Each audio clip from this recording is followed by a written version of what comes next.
is how I play the game!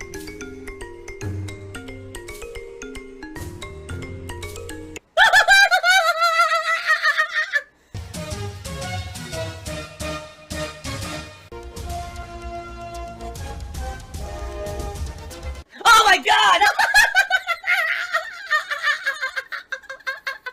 What the fuck? Holy shit! That is an epic fucking intro, dude. And I have to warn everyone. Warning. What you may see right now is going to be absolutely disgusting. Sound good? Sounds good to me. Thanks to everyone chilling with me here tonight, and thanks to anyone who has contributed. Anime Fan is the one super chatter, and we had a few tippers there. Thank you for that. If you like Sea of Stars, please consider supporting the stream tonight. I'm not going to ask for anything, but, you know, I have goals in effect for members as well as tips. It would be great if we could get a little bit closer to those goals. Let me stretch my legs here. Get some, ow, ow, ow, ow, ow. Ah. So please, even if, man, I can only give Phil a couple bucks, that's great. That's fine. It adds up. No matter what I can pay off, it helps, okay? So please, consider tipping if at all you can, alright? By the way, I received a very generous tip. A $32 tip just came in. I've never run into this thing before. What is it, a money creature? Yeah, look, it's a money creature. It just throws money around. What the hell was that? In the newest Final Fantasy 13 video, you say a bad word 7 minutes in. Is there a way to mute that in videos? Not really. We tried. Like, we actually were looking into all kinds of AI-controlled things, like, profanity filters and the like. Sadly, there's nothing that's really working well right now. We wanted to actually try to take out that kind of language that people would find, like, ultra-offensive. But right now, it doesn't seem like there's a real, a viable way to do it. So, it's just gotta kind of stay as is for now. Thanks for watching. Thanks for hanging out with me tonight, everyone who did. Thanks to Big Ocho for that gifted membership. I didn't even add it to the leaderboard because I was busy playing. And I appreciate you all. Great chill stream. This is so cool. Like I told you guys. Oh, come on. I wanted more money. Just so you guys know, this is my only stream on this channel of the entire day. This podcast is it. There is no gameplay tonight because I'm filming those private patron videos and then working on my year-end series. So, FYI, if you like the content, if you want to support it, this is your one opportunity to do it today. Maybe think about becoming a member or getting some memberships. Maybe think about a tip so I can hit my tier 1 tip skull. That's all I'm really going to say. I'm not even going to bring it up again because I got so much to talk about today that I'd much rather just talk about than focus on, you know, being freaking fundraising and stuff like that. So please consider contributing. There will be shout-outs at the end of the podcast as usual, okay? Pay us more money, idiots. Resident Evil 0 is actually one of the few Resident Evils where you can't actually soft lock yourself because the game just was not designed very well and has portions where if you did not conserve ammo because you didn't know it was coming up, there is no way to beat it. Like, apparently there's a boss coming up that if you just don't have ammo to fight it, it's impossible. You can't kill it with a knife, and there's no way to win. You just lose. The game's over. I'm like, well, that's not good. I hope I don't get soft locked. You know, I didn't in my first run, but back then, for transparency purposes, I've told you guys this before. Back in the day, before I was a full-time live streamer and I was always on camera, I frequently cheated. And what I mean by that is I frequently looked shit up. All the time this happened. And you guys just didn't know it. Whenever I wasn't on camera, any playthrough where I wasn't on camera, there was potential that I looked stuff up to know what was happening or coming so that I could continue on with the playthrough. Now, of course, you guys wouldn't know that, nor would I tell you, but there were definitely situations where I was in tougher playthroughs, RPGs, where you don't know what to do, games that are very difficult like this, where I would look stuff up. Okay? I love the cheese. Today, I don't do that. I'm live on stream. How could I look stuff up, right? I'm completely different kind of content that I make today. So in that regard, you know, it's all about us interacting. And you basically, if I got stuck in Resident Evil 0, I'm sure you guys would give me tips on, gee, how do you do this or that? But yeah, it's funny because now people in chat are like, wait, what? I told you guys this a million times, and I even showed you that back in the day, I owned strategy guides. Like, I've shown you the strategy guides when we went through the closet and stuff. I used to go to GameStop, buy the games, and buy the strategy guide along with the game, and use that with my playthrough. But you guys wouldn't know that, but I would, so that way I could get through the games, or else I would have gotten stuck in a lot of games over the years. I find it hilarious that some people are like, oh, I didn't know that. I talked about this a million times, especially when I did these retrospectives and stuff. I've told you, yeah, that back in the day, that was very common. It wasn't until I became a full-time streamer in 2017, so what was that, 7 years ago now, that I changed my content style to now it's 100% on the fly, genuine, but it's reliant on interaction with you. You see? Very different. You're not a real gamer. Baldwin says, I just consider that normal gamer behavior. Well, yeah, you gotta realize, you know, especially when you're a content creator, right? And you're performing publicly. People are expecting a certain thing from you. They want you to beat the game, right? More people want me to beat Resident Evil 0 than just have the playthrough get soft locked. So, yeah, there's situations where it just makes sense, right?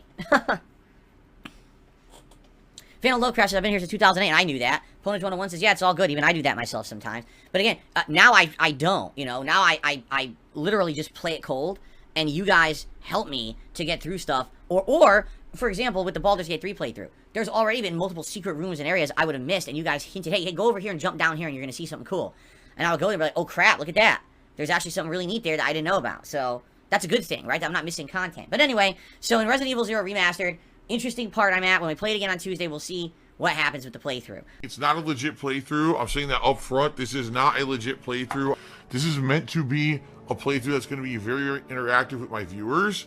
They're going to be guiding me through the game and telling me what to do and showing me funny stuff. Holy moly, seriously? I just got gifted 50 memberships.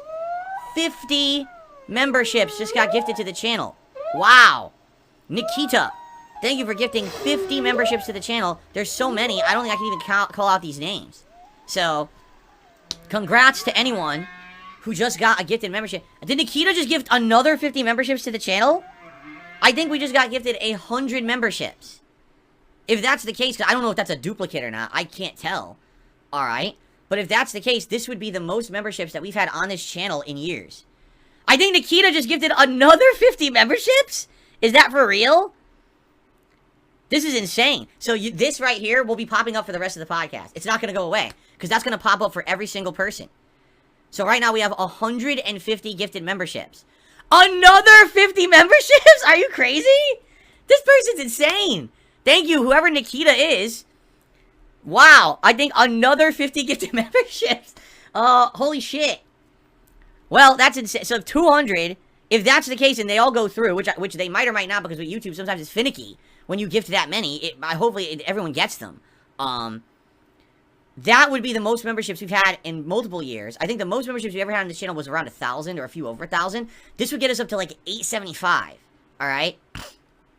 So this would be close to the record. All right. I'm just going to let it roll. I'm going to continue on with my podcast. Here we go. Here we go. Let's get some pulls. Come on. Pull the gotcha. Pull on my gotcha. Come on. You know we got to get some pulls. For the record, last night I went back and I watched some of the parts of Final Fantasy 13 that are live on this channel. By the way, you can find it at youtube.com/@DsP throwback. Okay, that's how you can find the channel. So I'm watching it, and within the first few parts, I say all these words I would never say today. All right? And just for the record, the reason that kind of commentary was used back then is very simple. I came from the Street Fighter community. And in the FGC or Street Fighter community back then, language was ridiculous. You know, it really felt like a fraternity, like a good old boys club, like a rite of passage was to basically be verbally abused. Like it was just part of that, okay? Words were thrown around, and the thing was, no one took offense when these words were used. Today, you use those words just in public, people are like, what's wrong with you? Like, do you have problems? Like, why are you saying these awful things? But back then, it was just common language that was used, okay? One word, I will just say this right up front, something that I feel awful about, okay? Back then, the word rape was literally used not to mean what it actually means, but it basically meant, like, being destroyed in a fighting game, okay? So you would say, oh, so-and-so got in a fighting game if they got, like, double perfected. And you would use that all the time. That was a common word to be used in the fighting game community, all right? So now, I go back and I watch my old videos, and I'm like, why did I just casually drop that word in the middle of the video? It's like out of place. You watch it in 2023, 2024 actually. You're like, that's so out of place. Why? It doesn't even make sense in the context of what's going on in the video. You're like, why would someone use that word? It just seems like very insensitive, right? When you watch me on a stream, you're getting pure, unadulterated fill. You're getting out of me my pure, opinion on the matter. For the most part, it's pure fill. You're getting the real deal. You're not getting the fake acting fill. You're not getting a Muppet, like I like to call some other streamers who, they overact for the camera, they have the dyed hair, and they have to be this certain stereotype to make money from kids. I'm not like that, and you guys know that. For 10 years, I've prided myself on being the real me, not some bullshit character to make money. Alright? But that's because we're looking at it through a modern lens. 14 years ago, that was common language used in various communities, and that's the community I was coming from. Alright? So there's definitely words that are deemed offensive, right?